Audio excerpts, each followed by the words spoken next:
नमस्कार, सत श्री अकाल, अस्सलाम वालेकुम। मैं रविंदर सिंह और आप देख रहे हैं हमारा चैनल प्रॉपर्टी अपडेट्स। और ये 138 गज का प्लॉट है जी, जो आपको दिखाना है आज। सड़क इसके सामने बनी हुई है और पीछे इसके धान लगा हुआ है। इस तरह भी कुछ खाली ज़मीन पड़ी है। सामने फ्लैट बने हुए हैं, बिके हुए हैं, लोग वहाँ पे रह रहे हैं।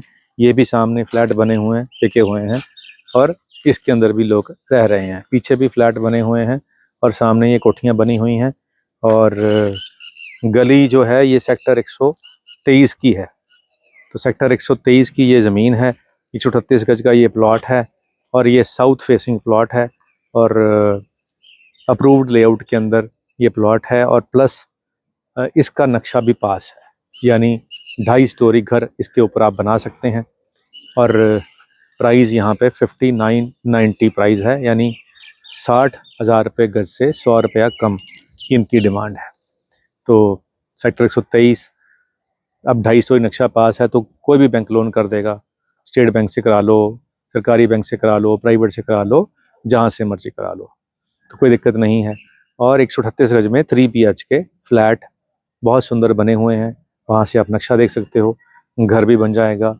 अगर 138 गज में घर बनाना है तो नीचे 2 बनाओ, बहुत स्पेशियस बनेंगे। खुला ड्राइंग डाइनिंग बन जाएगा। ऊपर 3 कमरे बना सकते हैं, तो 5 बेडरूम की कोठी आपकी बहुत बढ़िया यहाँ बन सकती है।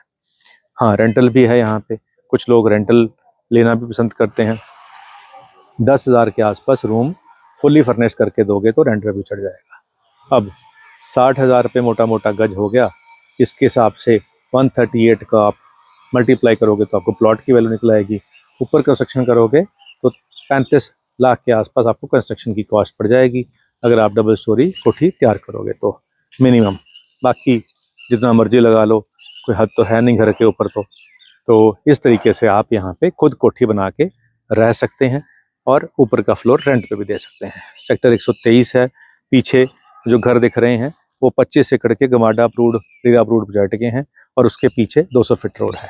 यहाँ से बाहर निकलेंगे तो 100 फीट रोड आ जाएगी, मार्केट आ जाएगी, बाज़ार आ जाएगा। तो ये गेटेड सोसाइटी भी है, लेकिन फ़िलहाल पीछे से खुला है, आगे से गेट है। तो मोस्टली गेटेड सोसाइटी में यही होता है, ये गेट तो होता है लेकिन पीछे से सिस्टम खुला होता है। तो वो नाम के ही गेट होते हैं, लेकिन गेट पे सिक्योरिटी गार्ड भी मिलेगा, एंट्री भी होगी, लेकिन पीछे से खुला होगा। तो वो दिल के बहलने को गालिब ख्याल अच्छा है वाली बात हो जाती है। चलिए, ये सब कुछ मैंने आपको बता दिया। 200 फीट रोड के पास, चंडीगढ़ के पास, और 2.5 स्टोरी नक्शा पास सेक्टर 123 के अंदर ये वाला प्लॉट 138 गज का आपकी सामने पेश हो चुका है। आप आके इसको देख सकते हैं। और बारिश के समय में मन विचलित हो जाता है जब आप गलियों से निकलोगे, कहीं पानी खड़ा मिलेगा, कहीं खड्डा मिलेगा, वगैरह वगैरह। इन सब को देख के मन विचलित हो जाता है। तो प्रॉपर्टी देखने के लिए बारिश वाले दिन ना चुनें, ताकि वो आपके जो डिसीजन है उसको अफेक्ट कर देते हैं। क्योंकि ये एक ऐसी चीज़ है, पानी का रुकना। अभी मैं फॉरेन कंट्रीज में जाके आऊँ, वहाँ बारिश हुई तो वहाँ पर भी खड्डों में पानी था, जो कि इंटरनल रोड थी, नेशनल हाईवे को छोड़कर। छोटी जो अंदर की गलियां थी वहाँ पे भी कहीं कहीं पानी खड़ा हुआ था। तो वहाँ अगर 10% था, यहाँ पे वो 70% है। ये ज़रूर फ़र्क है। लेकिन क्योंकि ये हमारा सिस्टम है, हमारा हालात ऐसे हैं हमारे देश के कि हम इससे, इनके साथ मिल के ही हमने जीना है। जो सड़क आज बनती है वो अगले महीने देखेंगे तो वहाँ पर भी कोई ना कोई खड्डा बन जाता है। तो फिर हम क्या करें? सड़क बन भी गई फिर भी खड्डे आ गए, तो इनके साथ ही रहना है। तो चलिए, अगर हिंदुस्तान में रहना है तो खड्डों की आदत डाल लीजिए। वैसे तो बहुत लोगों ने डाल ली है और वो विचलित नहीं करते। चलिए, बाकी आपने अपनी मर्जी से, अगर आपको सुंदर सा बिल्कुल साफ़ सुथरा एक टू जेड, तो फिर चंडीगढ़ तो है ही है। वो अपने बजट से बाहर है, जिनका बजट वहाँ है वो वहाँ ले लेंगे। तो ये वीडियो देखने वाले लोग जो इस बजट के अंदर घर ढूंढ रहे थे, तो उनके लिए ये प्लॉट अवेलेबल है। आप देख सकते हैं, और भी बहुत चीज़ें हैं वो भी दिखा देंगे।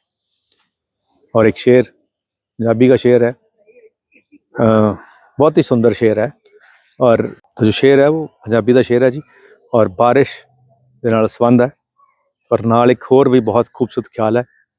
और शेर है कि जी, एक दिन दी सी बारिश पक्कियां फसलां ते, एक दिन दी सी बारिश पक्कियां फसलां ते 6 महीने दी मेहनत साडी सारी गई। 6 महीने दी मेहनत साडी सारी गई। एक दिन दी सी बारिश पक्कियां फसलां ते 6 महीने दी मेहनत साडी सारी गई।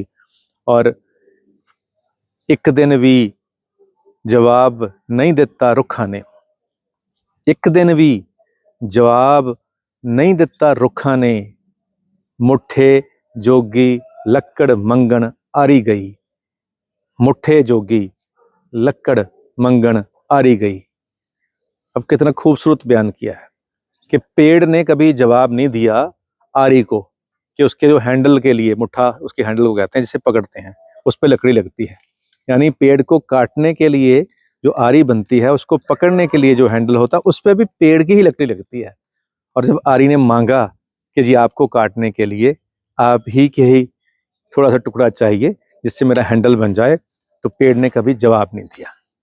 तो ये है उन लोगों की बात जो संस्कारी होते हैं, जिनके अंदर वो गुण और जो कहते हैं कि कदरें कीमतें होती हैं, कि वो कभी जवाब नहीं देते। चाहे पता है कि सामने बंदे वाला मेरा नुकसान ही करेगा, लेकिन फिर भी वो अपना काम करते हैं।